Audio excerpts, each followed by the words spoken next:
বিসমিল্লাহির রহমানির রহিম। আসসালামু আলাইকুম। কেমন আছেন সবাই? আশা করছি ভালো আছেন। আমরা আলহামদুলিল্লাহ ভালো আছি। নাহিয়ার নাফিস অ্যাক্টিভিটি চ্যানেলে আপনাদের সবাইকে স্বাগত জানাচ্ছি। কাছে এবং দূরে যে যেখান থেকে ভিডিওটি দেখছেন, আশা করি আল্লাহর রহমতে সবাই ভালো আছেন, সুস্থ আছেন, নিরাপদে আছেন।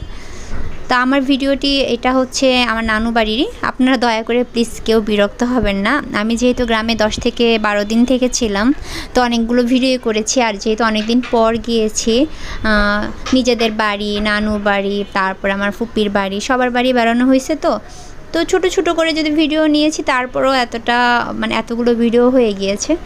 তো এই দেখেন বাচ্চাগুলা আমরা চলে যাব এইটা ভেবে ওরা গিয়েছিল কদম ফুল আনতে, যে আমাদেরকে কদম ফুল দিয়ে বিদায় দিবে, বিদায় অনুষ্ঠান আর কি। কারণ আমি আবার কবে যাব তার কোনো ঠিক ঠিকানা নেই। আমি সহজে বাড়ি যেতে পারি না, আর বিয়ের পরে তো মোটেও না। বিয়ের আগে লেখাপড়ার কারণে অনেক সময় যেতে পারতাম না, আর এখন বাচ্চা কাচ্চাও হয়ে গেছে, সব কিছু মিলিয়ে আর কি বাড়ি যাওয়াই হয় না তেমন একটা। তো বিদায় নিয়ে চলে এসেছি, মনটা একটু খারাপ লাগছিল। সবাই অনেকটাই রিকোয়েস্ট করেছিল আরও থেকে যাও, কবে না কবে আসো, মাত্র একটা রাত থাকলে। তো এর আগের দিন ছোটো মামার বাড়িতে খেয়েছিলাম, তো পরের দিন বড় মামা সকালে নাস্তা করিয়েছে, আবার দুপুরের খাবারের জন্য অনেক কিছু তৈরি করেছিল। তো খাওয়া দাওয়া শেষে একটু রেস্টও নেইনি, যেহেতু আমাদের প্ল্যান ছিল ফুপি বাড়ি যাবো, এখান থেকে দেখা সাক্ষাৎ করে তারপর আবার চলে যাব।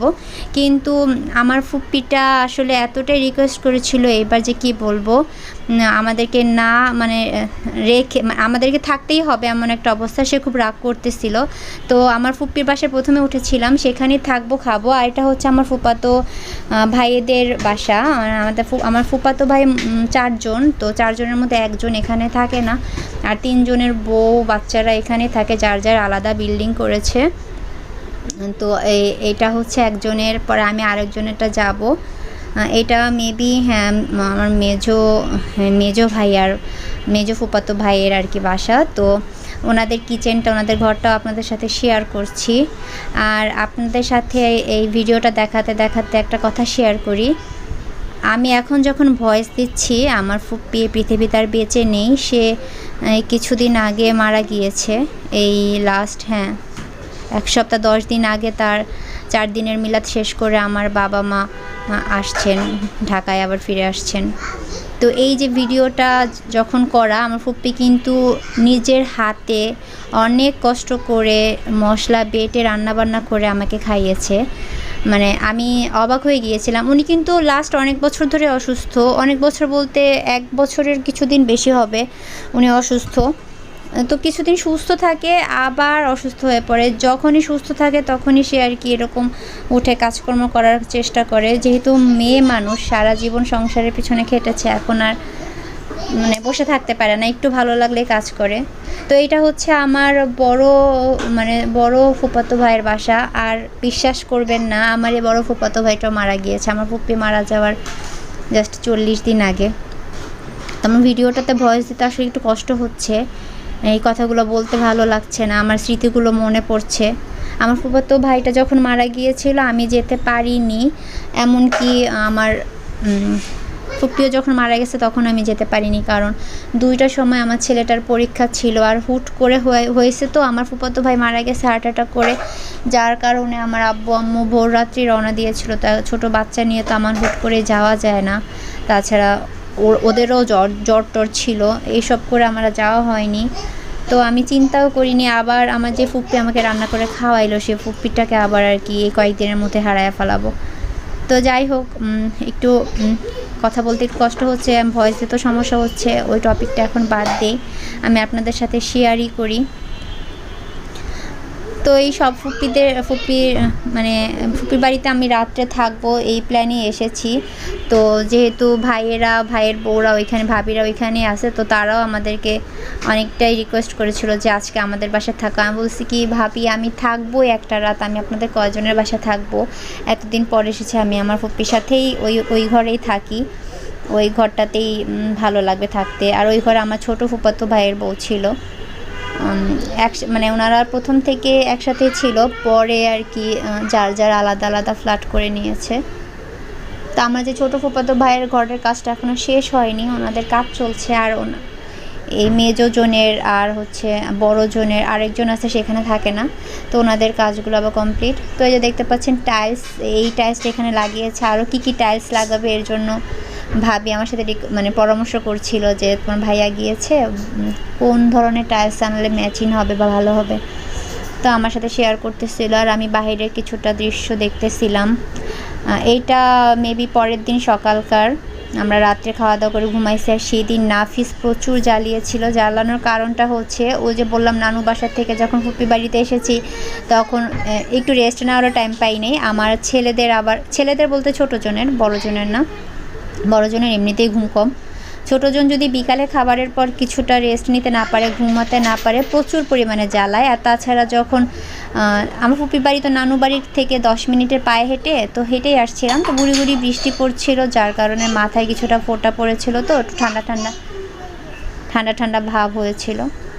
তো ফুপি বাড়িতে যেহেতু সে 8 বছর পরেই আসা, আমি একটু বাহিরে বের হয়ে আশেপাশের দৃশ্যগুলো দেখছিলাম যে কতটা চেঞ্জ, মানে আগের মতো কিচ্ছু নেই। কি সুন্দর একটা রাস্তা করেছে, আশেপাশে সবুজ আর সবুজ। আর বিল্ডিংয়ের কথা তো বলে লাভ নেই, জায়গায় জায়গায় বিল্ডিং। তাল গাছগুলো দেখছিলাম যে তাল গাছগুলো অল টাইম পানির কাছেই থাকে, আর তাল পড়লে এক একটা পানিতে ঠপাস করে পড়ে। তো ভিডিওতে ভয়েস দিচ্ছে, আর আপনার কাছে একটা রিকোয়েস্ট করে নিচ্ছি, যারা ভিডিওটি দেখছেন প্লিজ লাইক দিয়ে ভিডিওটি কন্টিনিউ করবেন। আর যদি চ্যানেলে নতুন হয়ে থাকেন, যদি একটুও ভালো লেগে থাকে আমার চ্যানেলটি সাবস্ক্রাইব করবেন, আমাদের জন্য দোয়া করবেন, আমাদের পাশে থাকবেন। আর ভিডিও রিলেটেড একটা কমেন্ট করে যাবেন। দয়া করে কেউ স্পাম কমেন্ট করবেন না যে আমি সাবস্ক্রাইব করেছি আপনিও করেন, আমি গিফট দিলাম আপনিও দেন, ব্যাক করেন, এই কথাগুলো আসলে লিখবেন না। কারণ ইউটিউব অ্যালগোরিদম এখন এতটাই আগের মতো সহজ না, এখন অনেকটা জটিল হয়ে গিয়েছে। আপনার বিশ্বাস করবেন না, আমার সাবস্ক্রাইবার কিন্তু বেড়েছিল, আবার কেটেছে। এখন এটা কিন্তু আমার দোষে না, অন্যরা আমার ভিডিওতে কমেন্ট করছে, এই কারণে ওনাদেরও সমস্যা হচ্ছে, আমারও সমস্যা হচ্ছে। তো আপনারা কেউ হয়তো চাবেন না যে এত কষ্ট করে সাবস্ক্রাইব অর্জন করার পর, ওয়াচ টাইম অর্জন করার পরে যে কাটুক। তাই আপনাদের কাছে আমার মোস্টলি রিকোয়েস্ট থাকবে যে এই কাজগুলো করবেন না। আপনারা ভিডিও রিলেটেড কমেন্ট করেন না, বা একেবারে সময় নেই ইমোজি দিয়ে চলে যান, এটাও অনেক হবে। আমি বুঝে নিব যে আপনারা আমার ভিডিও দেখেছেন, আর ভালো লেগে থাকলে তো অবশ্যই এমনিতেও মানুষ সাবস্ক্রাইব করবেই। আমি বলবো যে আপনারা করেন, আমি বুঝে নিব, এটাতে কোনো মানে টেনশনের কিছু নেই। যেহেতু আমি নতুন ইউটিউবার, আর এরকম অনেক নতুন ইউটিউবার আছেন যারা এখনও বুঝেন না, কিন্তু আমি জিনিসটা অনেক আগের থেকে জানি যে এরকম কমেন্ট করা ঠিক না। আশা করি আপনারা বুঝতে পেরেছেন। তো এই তো দেখতে পাচ্ছেন আমার ফুপ্পি, উনি আর কি সেই দিন সকালবেলাও রুটি তৈরি করেছে। এখন দেখেন রান্নাঘরে এসে যে গরুর মাংস রান্না করবে, ভাত রান্না করেছে। আমার ফুপা একটা রূপচাঁদা মাছ এনেছিল খুব বড়, সেটা ভুনা করবে, পোলাও রান্না করবে, মুরগি করবে, ভেন্ডি ভাজি। মানে উনি একা হাতে আপনাদের কি বলবো 3টা ঘন্টা লাগাইছে রান্নাবান্না শেষ করতে। তো আমাকে বলছিল তেজপাতায় নিয়ে আয়, আমরা কোত্থেকে আনবো, বলে ওই দেখ পুকুর ঘাটে তেজপাতা গাছ আছে। তো আমি তো মানে এত উপরে আমি কখন এর আগে নিজের চোখে তেজপাতা গাছটা দেখিনি। তো আমি এসে তারপর দেখে নিলাম, আর কয়েকটা নিয়েও নিলাম। এই যে আশেপাশের ভিউ সম্পূর্ণটা চেঞ্জ হয়ে গিয়েছে। এই পুকুরটা আগে এরকম ছিল না, একটু খোলামেলাই ছিল, এখন চারপাশে ঘর হওয়াতে একটা আড়ালের মধ্যে পড়েছে। তো দৃশ্যটা ভালো লাগছিল। পুকুর ঘাটে আমি কিছুক্ষণ ছিলাম, আর ফুপ্পিকে ভিডিও করছিলাম। আর ফুপ্পি বলছিল কি পাগলের মতো দেখা যায়, তুই আমার কি ভিডিও করিস, জামাইকে দেখাবি, দাঁড়া একটু মাথায় কাপড় টাপড় দিয়ে নেই। তো এই জিনিসগুলো না আমার অনেক দিন মনে থাকবে। নর্মালি না আমার ফুপ্পি একটু মানে চুপচাপ স্বভাবের, তার ভিতরের আবেগ কথাবার্তা কখনো কারোর সাথে তেমন একটা শেয়ার করে না। কিন্তু সেদিন না মানে ফুপ্পি একটু অন্যরকমই ছিল, সবার প্রতি অনেকটাই তার দয়া মায়া দেখাইছে, অনেকটা ভালোবাসা দেখাইছে। আমার মনে হয় আল্লাহ হয়তো তাকে নিয়ে যাবেন, এই কারণে হয়তো উনি একটু চেঞ্জও হয়ে গিয়েছিলেন। তো আমি আমার ফুফাতো ভাইয়ের বাসার ছাদে উঠেছি, কয়েকটা ড্রাগন ফল দেখেছিলাম। তো ওনারা আর কি বলতেছিল ড্রাগন ফলগুলোতে পিঁপড়া হয়েছিল, তো এই জন্য পেড়ে ফেলেছে, যা যা খাওয়া গিয়েছে খেয়েছে কেটে কেটে, আর যা আছে এখন কাঁচা। তো আমি একটু ভিডিও করতে চলে এসেছি। ড্রাগন ফলের গাছটা আমি এমনি সামনাসামনি দেখেছি অন্যদের ছাদে, কিন্তু এরকম উঠে সামনাসামনি দেখিনি। যার কারণে আমি একটু ভিডিও করে নিচ্ছি, আপনাদের সাথে শেয়ারও করে নিচ্ছি। মাশাআল্লাহ আলহামদুলিল্লাহ, ওনাদের এমন কিছু নেই তো নেই, ওনাদের সব কিছুই আছে। তো শেষ পর্যন্ত আমার ফুপিটাই চলে গেল। আমার এখনও তেমন একটা ফুপি বাড়ি যাওয়া হবে না, এমনিতেই তো কম যাই, তো এখন আরও কম যাওয়া হবে।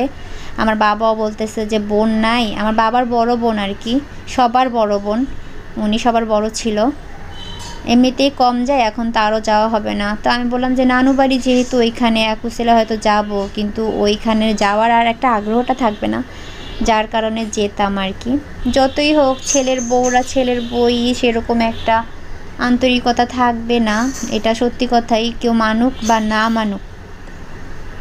তো ছাদ থেকে ভিউটা আপনাদের সাথে শেয়ার করছি। মাশাআল্লাহ আলহামদুলিল্লাহ, আল্লাহর সৃষ্টি কতটা সুন্দর, মানে চারপাশটা এতটা মনোরম লাগছিল। আর এমনিতে তো কয়েকটা দিন টানা বৃষ্টির পর একটু রোদ উঠেছিল সেই দিনটায়। তো এখানে সিম গাছ লাগিয়েছিল আমার ভাবি, সিম প্রচুর পরিমাণে খেয়েছিল, কি বলবো, মানে একদম ঝেপে হয়েছিল। তো কিছুটা বীজ রেখে দিয়েছে, সিম রেখে দিয়েছে, শুকানোর পর ওটা রেখে দিয়েছে। ওই যে সামনে দেখা যাচ্ছে ওইটা আমার বড় ফুফাতো ভাইয়ের ঘরটা, আর এটা হচ্ছে মেজো জনের। তো ছোটো জনেরটা তো আমার ফুপিরাই থাকেন। তা আমার এখন ফুফাতো বোনগুলো নেই, ফুফাতো বোনেরা থাকলে আর একটু মজা করতাম আইসা। তো এখন যেহেতু ভাবিরা সবাই যার যার সংসার, আমিও নিজের বাচ্চা কাচ্চা নিয়ে গিয়েছি, সেরকম একটা এনজয় করতে পারিনি, তারপরেও যাই করেছি আলহামদুলিল্লাহ। এই যে দেখেন, এটা হচ্ছে মোস্ট কি বলবো এনজয়েবল একটা টাইম ছিল আমার জন্য। আমি দীর্ঘদিন পর শাক তুলতে গিয়েছিলাম আম্মুর সাথে, মানে পাট শাক হয়েছিল। তো আম্মু বলতেছিল দেখি চল কিছুটা শাক নিয়ে যাই। এর আগে আম্মু এসে কী যেন শাক নিয়েছিল, তো এবার বলে চল পাট শাক নিয়ে যাই। তো তিতাটাই পেয়েছিল, মিষ্টিটা না। তো আমি আর আম্মু মিলে গিয়েছিলাম শাক পাড়ার জন্য। এতটা বড় বড় হয়ে গিয়েছিল, তারপর আম্মু বলে যেমনই লাগুক একটু নেই, নিজের হাতে ছিঁড়ে নেই, ভালো লাগবে। তা আমিও ছিঁড়তেছিলাম, আর এক হাতে মোবাইল ছিল, তো সুন্দর করে ছিঁড়তেও পারিনি, ভিডিও করতে পারিনি, আর ভয় পাচ্ছিলাম পোকা টোকা কিছু আসে নাকি। আমি একবার পাট শাক ছিঁড়তে গিয়ে সাপের সম্মুখীন হয়েছিলাম, ছোট একটা সাপ, আমি সেই ভয়টাই পাচ্ছিলাম আর কি। আমার ছোট কাকার সাথে গিয়েছিলাম। আর তা আম্মু একটা শাক রাখার জন্য সুন্দর একটা, দেখেন এটাকে ডুলা বলে আমাদের এলাকায়, আপনাদের এলাকায় কী বলে আমি বলতে পারি না। আমি অবশ্য গ্রাম্য ভাষা একটু কম বুঝি, যেহেতু গ্রামে কম যাই। তো আমাদের চলে যাওয়ার টাইম হচ্ছিল, ভাবছিলাম যে একটু ঘোরাফেরা করি, কিন্তু আবার সন্ধ্যা হয়ে যাবে, যেহেতু বাচ্চা কাচ্চা নিয়ে যেতে হবে। তো কোনো রকম অল্প একটু শাক তুলেছি, আর ভিডিওটাও শেয়ার করতেছি আপনাদের সাথে, যে আমি আমার দর্শকদের সাথে শেয়ার করব। আশা করি আপনাদের কাছে এই দৃশ্যগুলো ভালো লাগবে। আর প্লিজ ভিডিওটি শেষ পর্যন্ত দেখবেন, টেনে দেখবেন না, তাহলে এই মজার দৃশ্যগুলো তো মিস করবেন। আর আমার এই কথাগুলোও অনেকে শুনবেন না আমি জানি, যারাই দেখবেন যতটুকুই দেখবেন, আশা করি কোনো রকম আর কি অল্প একটু দেখে চলে যাবেন না, কোনো ওয়াচ টাইমটা আমাকে একটু দিয়ে যাবেন প্লিজ। তো এই তো আমাদের চলে যাবার টাইম হচ্ছিল, আমরা চলেও যাচ্ছিলাম, ফুপ্পির কাছ থেকে বিদায় নিয়ে আসছিলাম। ফুপ্পি আসার সময় আমার হাতে কয়েকটা আম ধরিয়ে দিয়েছিল, যে যা এখন তো কেটে দিতে চেয়েছিলাম, তোরা চলে যেতেছিস, তো এই নিয়ে যা। তো অটো ঠিক করতেছিল আমার বাবা, তো আমরা চলে যাব। নাফিসও অটোতে ঘুমিয়ে যাবে, যেহেতু বিকাল হয়েছে, ওর ঘুমানোর টাইম হয়ে গিয়েছিল।